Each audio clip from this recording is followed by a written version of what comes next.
দাড়ি ছোট করে রাখে, এ ব্যাপারে তাকে নিষেধ করলে সে হেসে হেসে বলে এতে কোনো সমস্যা নাই, এ ব্যাপারে শরীয়তের হুকুম কি? এই ব্যক্তি এখানে উপস্থিত আছে, দয়া করে কিছু বলে শাসন করে দেন। আসামি হাজির। ভাইরা আমার, দাড়ি লম্বা করা এটা নবী সাল্লাল্লাহু আলাইহি ওয়াসাল্লামের নির্দেশ। তিনি বলেছেন আফুল্লুহা আরফুল্লুহা, তোমরা দাড়িকে ছেড়ে দাও। দাড়িকে ছেড়ে দিতে বলেছেন, লম্বা করতে বলেছেন। সাহাবীদের মধ্যে এক মুষ্টির পরে, বুখারীর হাদিসে এক মুষ্টির পরে অতিরিক্ত অংশ কাটার বিষয়টা সাব্যস্ত আছে। এর আগে এক মুষ্টির আগে সাহাবীদের কারো কাছ থেকে, নবী সাল্লাল্লাহু আলাইহি ওয়াসাল্লাম থেকে কোনো হাদিসে দাড়ি কাটা ছাটার কোনো প্রমাণ নাই। এজন্য সারা বিশ্বের প্রায় সব উলামায়ে ইকরাম একমত যে দাড়ি লম্বা করা ওয়াজিব। কিছু ইখতিলাফ আছে, আরবের কিছু আলেমদের ভিন্ন মত আছে। বেশিরভাগ আলেমদের মতে হলো দাড়ি লম্বা করা কি ওয়াজিব। ইজিপশিয়ান কিছু আলেমদের ভিন্ন মত আছে, আরো কিছু আলেমদের ভিন্ন মত আছে। বাকি মেজরিটি আলেমদের মত হলো ওয়াজিব। আমরা বলি দাড়ি রাখা সুন্নত, সেটা সুন্নত এই অর্থে নবীজিও দাড়ি রেখেছেন, সেই হিসাবে সুন্নত। কিন্তু তিনি নির্দেশ করলে সেটা কি হয়ে যায়? সেটা আমভাবে ওয়াজিব হয়ে যায়, সেই হিসাবে দাড়ি রাখা ওয়াজিব। অতএব ভাই, যদি কেউ মনে করে দাড়ি না রাখলে সমস্যা নাই, তার কাছে সমস্যার ডেফিনেশনটা কি, সংজ্ঞাটা কি? কেউ তো বলতে পারে নামাজ না পড়লেও সমস্যা নাই, কিন্তু একজন মুসলমান মনে করবে আল্লাহর নবীর ওয়াজিব তরক করলে সমস্যা আছে না নাই?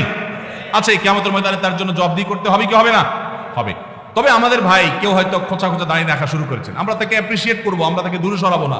আলহামদুলিল্লাহ ভাই শুরুটা করে দিয়েছেন, ইনশাআল্লাহ আল্লাহ এটাতে বরকত দিবেন।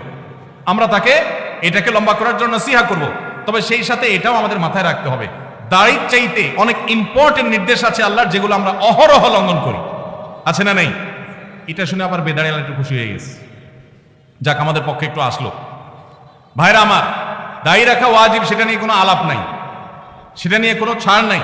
কিন্তু পাশাপাশি আমাদের এটাও মাথায় রাখতে হবে যে আল্লাহর অন্যান্য ফরজ বিধানগুলো মানতে হবে। অনেকে লম্বা দাঁড়িয়ে আছে, মুখ খারাপ করে, আছে না নাই? বাংলা একটা প্রবাদ আছে, হাজী সাহেবের মুখ খারাপ। কি বলে? হাজী সাহেবের মুখ খারাপ। এই লম্বা দাড়ি নিয়ে মুখ খারাপ করে কি করে না? এই লম্বা দাড়ি নিয়ে দোকানদার দেশি মশারি আর ইন্ডিয়ান মশারি মিশায় দেশি মশারি তেলগুলো বিক্রি করে কি করে না? তাহলে দাড়ি আছে, তিনি ওয়াজিব আমল করেছেন, সবও পাবেন, কিন্তু যেই কাজটা করছেন ওইটা দাড়ি রেখে যে সব পাচ্ছেন তার চেয়ে অনেক বেশি ক্ষতি তিনি করছেন ওই কাজটা করে। ঠিক না ঠিক? এই জন্য আমাদের পরিপূর্ণভাবে দিনে প্রবেশ করতে হবে, আল্লাহ আমাদেরকে তৌফিক দান করুন। কিন্তু সেই সাথে দাড়িও লম্বা করার চেষ্টা করতে হবে। কিন্তু কোনো ভাই করছেন না, আমরা বেশিরভাগ মানুষ অন্যকে নিয়ে পড়ে থাকি। একটা বড় মুসিবত হলো বাংলাদেশের মানুষের, আমরা অন্যের চরকায় তেল একটু, আমাকে আল্লাহ দাড়ি রাখার তৌফিক দিয়েছে আলহামদুলিল্লাহ। আমি এখন চিন্তা করবো আমার আখলাকটা ঠিক হয়েছে কিনা, আমি বউরে বাসায় গালি দিই কিনা, আমি কর্মচারীদের সাথে চালের মতো ব্যবহার করি কিনা, আমি মানুষের হক মারি কিনা, আমি দেখবো আমার বাকি আর কোথায় ল্যাকিংস আছে সেটা আমি দূর করবো। আমি দাঁড়িয়ে আছে, এই জন্য যার দাড়ি নেই তারে খোঁচা মারি করি আমি।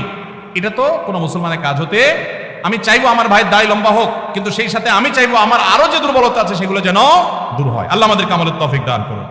মেসেঞ্জার গ্রুপ চ্যাটিং এ SMS এর মাধ্যমে ইজাব কবুল হয়েছে, দুজন সাক্ষীও ছিল মেসেঞ্জারে, কোনো মোহর উল্লেখ করা হয়নি। এখন বিবাহ হয়েছে কিনা? মেয়ের বয়স 13 বছর। আজকাল আমাদের অনেক যুবকরা আল্লাহর শরীয়তের সাথে তামাশা করে, তামাশা। এগুলো আল্লাহর শরীয়তের সাথে কি তামাশা? দিন কোনো ফাইজলামির নাম না ভাইরা আমার, সিরিয়াস ইস্যু। অনেকে আল্লাহকে সাক্ষী রেখে বিয়ে করে, এটা হলো অতি ভালো সাজা। অতি ভালো সাজা তো চোরের আলামত। এত মানুষ থাকতে, আল্লাহর বান্দা থাকতে আপনি আল্লাহরে কেন সাক্ষী বানাচ্ছেন? এই বিয়েগুলো বিশুদ্ধ নয়, এগুলো বিশুদ্ধ নয়, এগুলো জেনা হবে। বিবাহের জন্য দুজন সাক্ষীর উপস্থিতি, ইজাব কবুল থাকতে হবে। এই মেয়ে, বাচ্চা মেয়ে, তার বাবা কোথায়, মা কোথায়, অভিভাবক কোথায়, কোথাকার মেয়ে, জেনা করতে গিয়ে অনেক যুবককে শয়তান নেক্সট সুরতে ধোঁকা দেয়। তারা মনে করে আমরা হালাল করছি, অথচ তারা জেনায় লিপ্ত আছে। আল্লাহ আমাদের যুবক ভাইদেরকে হেদায়েত দান করুন। এগুলো জায়েজ নাই ভাই। কোনো ব্যক্তি যদি তার সম্পত্তি 5 জন সন্তানদের মধ্য থেকে একজনকে বাদ দিয়ে 4 জনকে লিখে দিয়ে দেয়, সে ব্যক্তি মারা গেলে তার জানাজা নামাজ পড়া যাবে কিনা? ভাইরা আমার, আমাদের দেশে অনেকে এই কাজটা করেন, তেজ্যপুত্র করেন। প্রচলিত আইনে তেজ্যপুত্র কোথাও থাকতে পারে, কিন্তু ইসলামে তেজ্যপুত্র বলতে কোনো কিছু নবী করিম সাল্লাল্লাহু আলাইহি ওয়াসাল্লাম পরিষ্কারভাবে নিষেধ করেছেন। কোন মুসলমান অন্য মুসলমানকে ত্যাগ করে চিরকালের জন্য তার সাথে সম্পর্ক ছিন্ন করে ফেলবে, এটা জায়েজ। লা ইয়াহিল্লু লিমুসলিমিন আন ইয়াহজুরা আখাহু ফাওকা 3 লায়াল। 3 দিনের বেশি কোনো মুসলমানের সাথে অভিমান করে সম্পর্ক ছিন্ন করা জায়েজ আছে? নাই। এখন সন্তান খারাপ, যত খারাপ হোক, আপনি সন্তানকে তথাকথিত তেজ্যপুত্র করলেন, করে কোনো সম্পদ দিলেন না, বঞ্চিত করলেন, আল্লাহর কাঠগড়ার আসামি হবেন। আপনার ঘরে জন্মগ্রহণ করেছে, অতএব আল্লাহর কোরআনের মিরাসের আয়াতের নির্দেশের আলোকে এটা তার প্রাপ্য হক হয়ে গেছে। হ্যাঁ, সে যদি মুরতাদ হয়ে যায়, ইসলাম থেকে খারিজ হয়ে যায়, তাহলে সেটা মানে আমিনাল ইরফ, বা সে পরিত্যক্ত সম্পদ থেকে বঞ্চিত হবে। কিন্তু মুসলমান আছে, আপনার কথা শুনে না, আপনার খায় খেদমত করে নাই, আপনি সে অজুহাতে তাকে কিছু দিলেন না, বাকি সন্তানদেরকে দিয়ে দিলেন, আল্লাহর কাঠগড়ায় আসামি হতে হবে, জায়েজ হবে না। এখন এটা যদি কোনো লোক করে, জীবদ্দশা দিতে চায়, তাহলে সমান হারে দিতে হবে। এক সাহাবী নবীজিকে এসে বলছেন, ইয়া রাসূলুল্লাহ, আমার সন্তানকে অমুক ছেলেকে আমি এটা দিয়েছি। নবী সাল্লাল্লাহু আলাইহি ওয়াসাল্লাম বলেছেন, বাকি সবাইকে দিয়েছো? বলেন না, দেই নাই। তখন নবী সাল্লাল্লাহু আলাইহি ওয়াসাল্লাম বলেছেন, ইত্তাকুল্লাহ ওয়া আদিলু বাইনা আওলাদিকুম, আল্লাহকে ভয় করো আর সন্তানদের মধ্যে সমতা বজায় রাখো। এই জন্য ভাইরা, এই জুলুম করা যাবে না। ইসলাম আমাদেরকে সাম্য এবং ইনসাফ শিখিয়েছে, সেটা আমাদের সব ক্ষেত্রে করতে হবে। এমনকি শত্রু হলে তার সাথেও আমাকে ইনসাফ করতে হবে। আমাদের কষ্ট হয়, আমার সাথে কারো শত্রুতা আছে, সে আমার সাথে শত্রুতা করে, কিন্তু তার বেলায় কোনো সাক্ষ্য দেওয়ার প্রশ্ন আসলে আমি সত্য সাক্ষ্য দিলে তার পক্ষে যায়, আমাদের দিতে মন চায় না। কিন্তু এই দেওয়াটাই হলো ইমানের দাবি। আল্লাহ বলেছেন, ওয়ালা ইয়াজরিমান্নাকুম শানাআনু কওমিন আলা আল্লাহ তা'দিলু ই'দিলু হুয়া আকরাবু লিত-তাকওয়া। কারোর সাথে শত্রুতা আছে দেখে আপনি ইনসাফ করবেন না, এটা জায়েজ আছে? এজন্য বাবাজিরা সাবধান, সন্তান সন্ততিদের মধ্যে কোনো প্রকার হেরফের করবেন না, এটা জায়েজ নাই।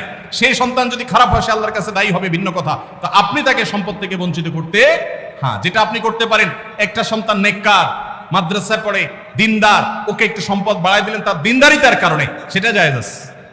কিন্তু একজনকে টোটাল বঞ্চিত করলেন, আরেকজনের নামে সব লিখে দিলেন, এটা কিন্তু জায়েজ হবে। এখন কোন মুরব্বী যদি এই কাজ করেন, তিনি মারা গেলে তার জানাজা পড়া যাবে না, এমন কোনো কথা নেই। তার জানাজা পড়বেন, কিন্তু তিনি আল্লাহর কাছে দায়ী থাকবেন। সন্তানদের কর্তব্য হলো, বাবা যাকে বঞ্চিত করছে আমাদের ভাগ থেকে, তাকে দিয়ে আমরা ব্যালেন্স করে ফেলবো। তাহলে আশা করা যায় আল্লাহ তাআলা বাবাকে হয়তো মাফ করবেন।